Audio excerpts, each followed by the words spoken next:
This was my first visit to Grover's Bend. And if things didn't turn out just right, it might be my last.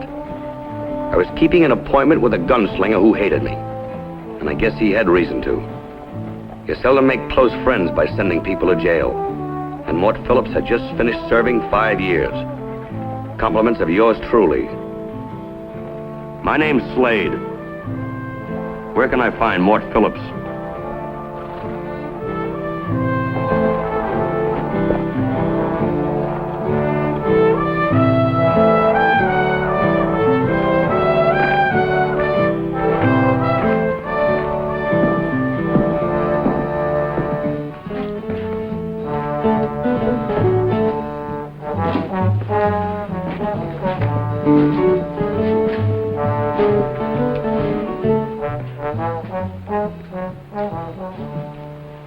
Well, Slade, it's been a long time. Over 5 years. For me, it's been a lifetime. My life ended in that prison. They might just as well have buried me as to let me out again. Considering how many notches you had on your gun, Mort, I'd say you got off easy. Gunfighting was my business. It was all I ever knew. And now you figure you're going to start all over again. Right where you left off, huh? With me. I figured you'd come when you got the word. I outshot you once before, Mort. Now what makes you think I can't do it again? Not this time you won't. Don't think because you got a gun under that table that you've got any advantage. I've got another kind of advantage, Slade. They took it off in prison. Blood poisoning from a shotgun wound. My right hand. That's too bad. Yeah. That's too bad. But don't think because I'm not carrying a gun you aren't going to be just as dead. Billy. Meet Billy Rigg. My new right hand. And a faster, better man with a gun than I ever was. Now you think you're gonna have this boy do your shootout for you, huh? You get the idea. Well, I'm sorry, Mort.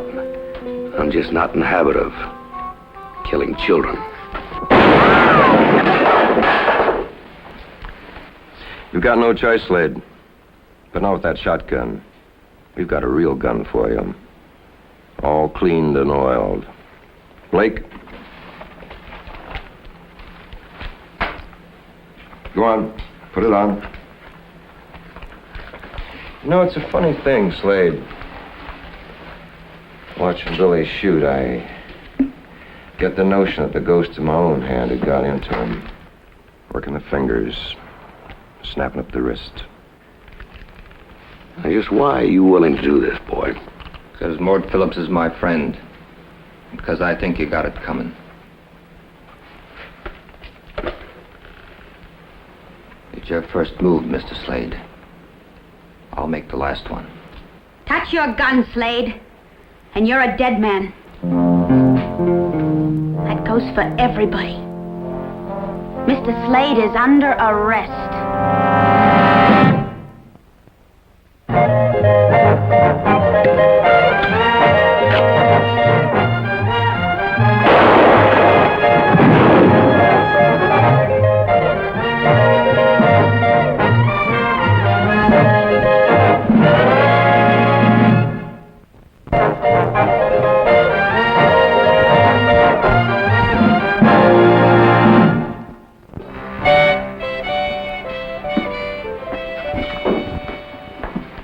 You're not the law here, Lydia. Well, I'm not just wearing this badge to see the light bounce off it. And I'm not carrying this Winchester to keep my arms from getting short. Drop that gun belt. Start walking, mister. Yes, ma'am. I don't know why I'm under arrest, but it certainly is a welcome change.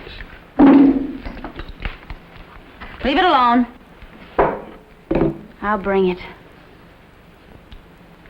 In case you're interested, the Citizens Committee voted last night to have you and your hoodlum gang run out of town. It's going to take a lot more than votes to do that. There's not one fighting man in the whole bunch. Maybe that's been changed.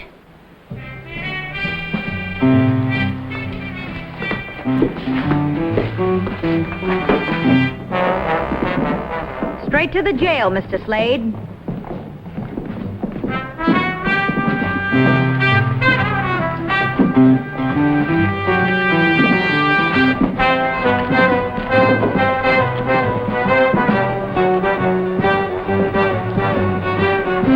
Daddy, this is Mr. Slade. My father, Marshal Prescott. How do you do, sir? Daddy got a bullet in the leg trying to interfere with Mort Phillips. Was that when he made you a deputy? Don't blame that on me. She pinned that badge on herself. It was partly a bluff, but we knew that Mort Phillips would have Billy Rigg gun you down. And we needed you. We? The Citizens Committee. We had to organize to try and stop Mort Phillips and his gang. It's still a vigilante movement and outside the law. So's Mort Phillips outside the law. We're only fighting fire with fire. Would somebody please tell me what's going on around here? We want you to investigate Mort Phillips. What's there to investigate? Nothing but an ex-gunslinger with a prison record. And a grudge against the world. Do you know why Mort Phillips came to Grover's Bend in the first place, Mr. Slade? Oh, I don't. This town was founded by a man named Benjamin Harris. He was a very kind and generous man who built up this community. When he died, he gave his property to those who helped build this town. Joshua Tanner, for instance. Josh's general store is on land that originally belonged to Ben Harris. Not only me, Mr. Slade. Half the folks here are on land that once was Ben's. Then, 2 months ago, Mort Phillips came to town claiming that his real name was James Harris, that he was the brother of Ben. Did he have any proof? Some old letters, correspondence between Ben Harris and his brother, dated many years prior to Ben's death.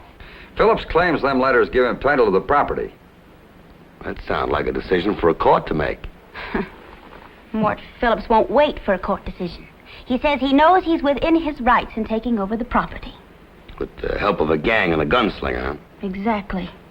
That sounds to me like Mort Phillips is afraid that the courts won't see things his way. Mr. Slade, when we heard that you were on your way here, the committee voted funds. 500 now and 500 after the job is done. But what happens if Mort Phillips turns out to really be Jim Harris? We're willing to take that chance. I'm willing to take the job. You may not be here to collect the other 5, Mr. Slade. What about Billy Rigg? I'll take care of Billy Rigg. Without a gun. Any investigation starts with all the information you can get. And information is where you find it. Most people in Grover's Bend were willing to talk about the late Ben Harris. But when the subject got around to Mort Phillips and his claim that he was Ben's long-lost brother, some of the less courageous wouldn't say a word. Some information would have to be dug up a long way from Grover's Bend. But thanks to a New England inventor named Samuel Morse, this was going to be possible.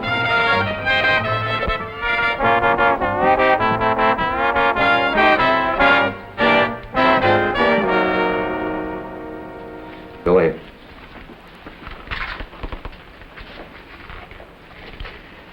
Waco tells me that Slade's going all over town asking questions. Maybe it's time he got something besides answers. He's not packing a gun. Would that make any difference? You never shot down an unarmed man, Mr. Phillips? Oh, no, of course not. Maybe it's time that we taught Mr. Slade it'd be a good idea to carry a gun sometimes, huh?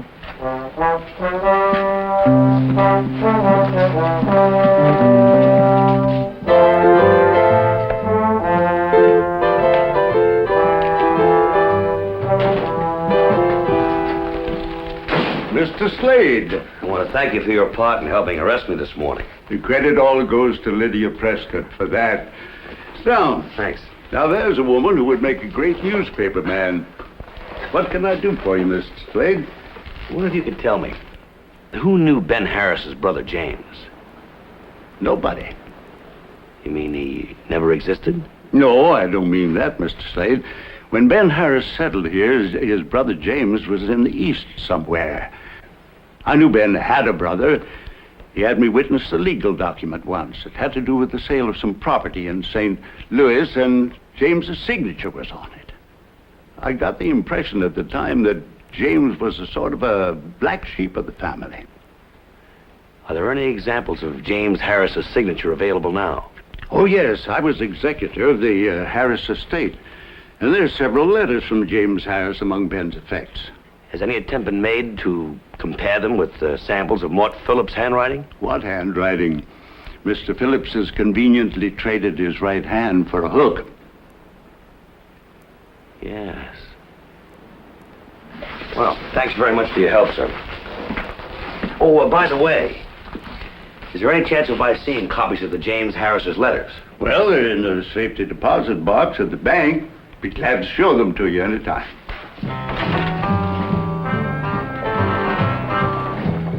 I'll know by this time tomorrow. That'll be necessary.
He's sure been out a long time. I'm worried, Daddy. You're doing just fine, man. Don't worry. You've been playing possum. Oh, no, ma'am. Possum wouldn't get treatment like this. Oh. Serves you right for scaring me half to death. Hey, what time is it? It's almost 5 o'clock. Mr. Slade, we have no right to ask you to get mixed up in all of this. You have every right to. It's my business. It's the way I make my living. All the money in the world's not worth getting killed for. It's sure nice to know that somebody cares. Thanks. Lydia. Keep the 500. Leave town tonight. I'll explain it to the committee. Nobody could blame you. You're not suggesting that I run out on Billy Rigg, are you? I don't want him to kill you. Supposing I kill him, Lydia. No, you couldn't. I mean, he's too fast a gun, and nobody could stand up against him. You know, it just came to me that you might have had another reason for stopping that shootout this morning. I don't know what you're talking about. Look at me. Don't you know? If it's humanly possible, Lydia, I promise you, I'll try not to kill him.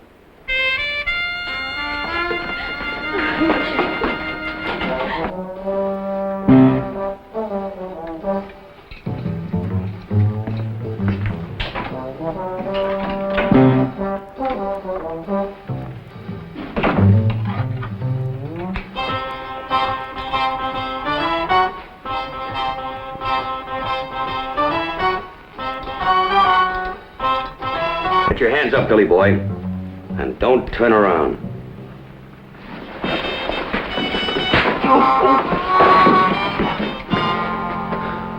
What's your game, Slade?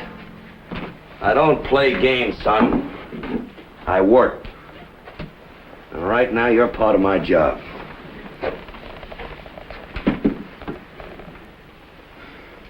Well, nice balance here. And what do you know? No notches. What's the matter, boy? Haven't you been earning your keep? Or hasn't Mort Phillips asked you to gun down anybody else but me yet? Get to the point. What do you want? All right. How long have you known Mort? 1, 5, 10 years? I've known him long before you framed him for that holdup and got him sent to jail. But you were scared of him, Slade. That's why you ruined his hand. He must have been just a kid then. I can see how a gunslinger like Mort Phillips could make quite an impression on a kid. He saved my life. That's what I've heard.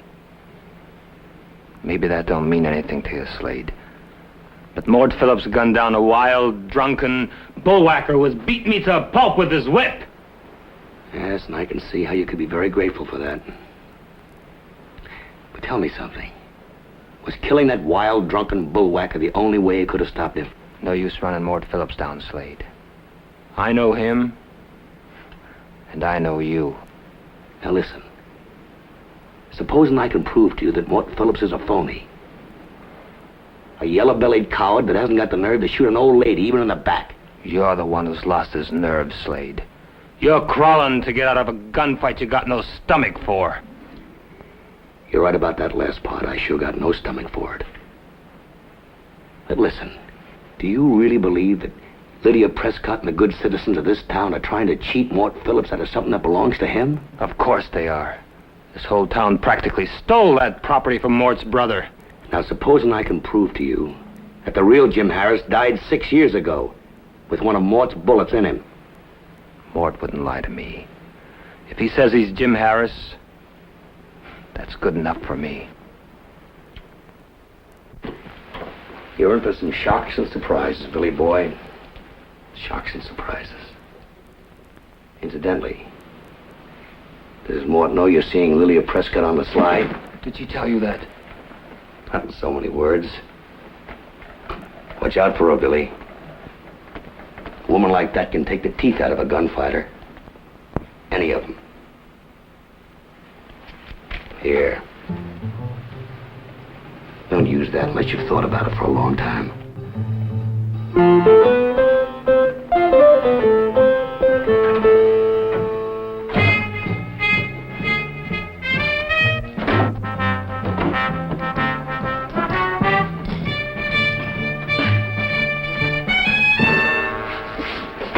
Easy does it, boys. I'm unarmed. Tell your men to get out, Mort. I want to talk with you. All right, man.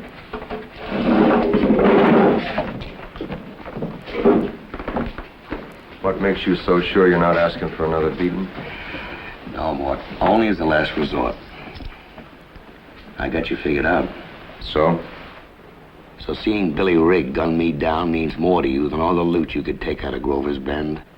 Next best thing to killing you myself. That's why I don't think you're going to have one of your muscle-brained men shoot me when I'm not looking. You shoot it out with Billy Rigg, I don't think you won't catch a bullet in the back. Might not be as much fun, but you'll be dead just the same. You know, I'm going to blow the whistle on all your phony claims to this town, Mort. I'm not worried. Jim Harris was killed in a train holdup. Among his personal effects was a case containing some legal documents and some correspondence. You found out quite a lot already, haven't you?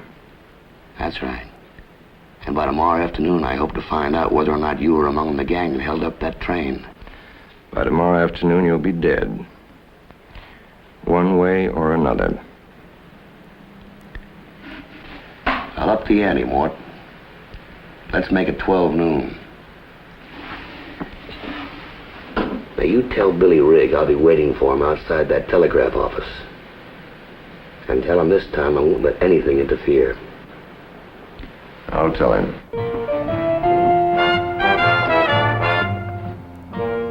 By mid-morning next day, the whole town seemed to know about my date with Billy Rigg at high noon. There was one person in Grover's Bend that the news upset more than anyone.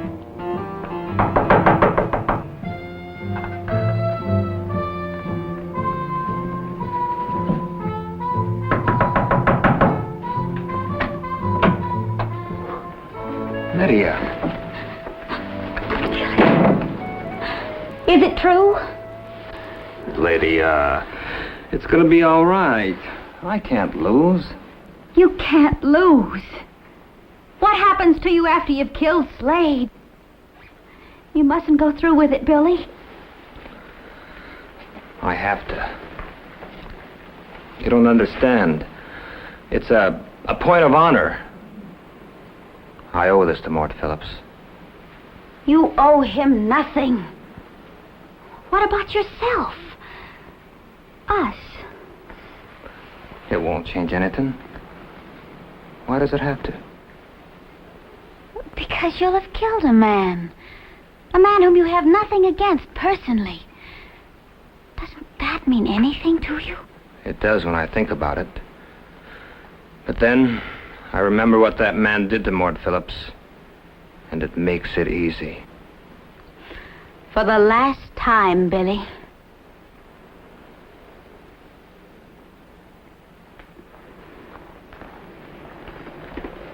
I'm sorry, Lydia. And for your sake, I hope Slade is faster.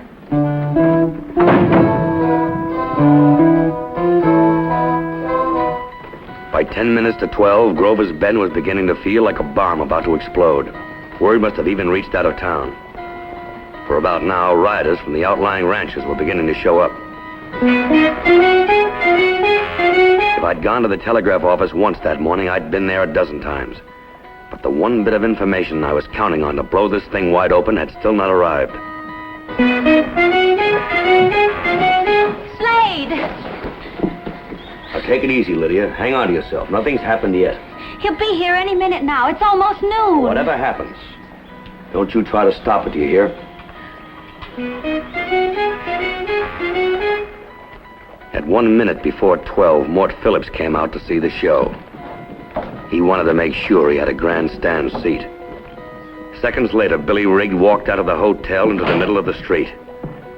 Billy had it so firmly entrenched in his mind that he was Mort Phillips' right hand and duty-bound to settle a score for Phillips, that nothing short of a miracle would stop him now.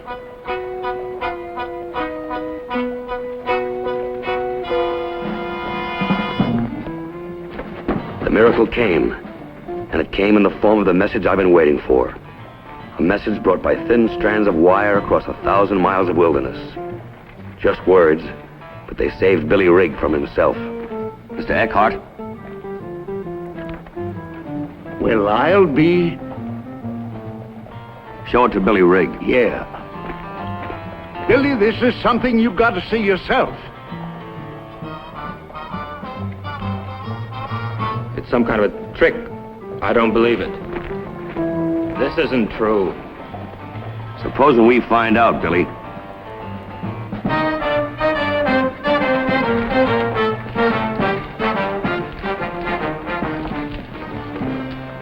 Mr. Phillips, Slade's had some kind of message sent to him. It's supposed to be from the prison where you were. I reckon he's just showing his color again, Billy. Anything to keep from getting what's coming to you, Slade? It says you never had any operation while you were in prison. That when you left there, you had both hands. Both of them, huh? What do you call this, Slade? Does that look like a hand to you? It looks like a hook strapped over a hand to me, Mort. Just what I thought. He only had one practical reason for this hook, Billy. It kept him from having to duplicate Jim Harris's handwriting, but he had another reason, a real one. When Mort Phillips left prison, he had all the cynical hatred of a killer. But he just lost his nerve.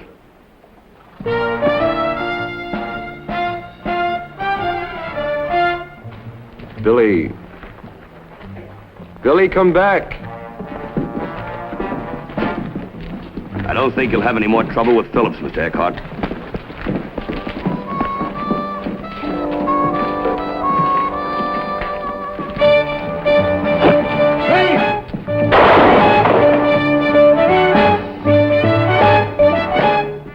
I guess you won't have to pretend anymore, Phillips.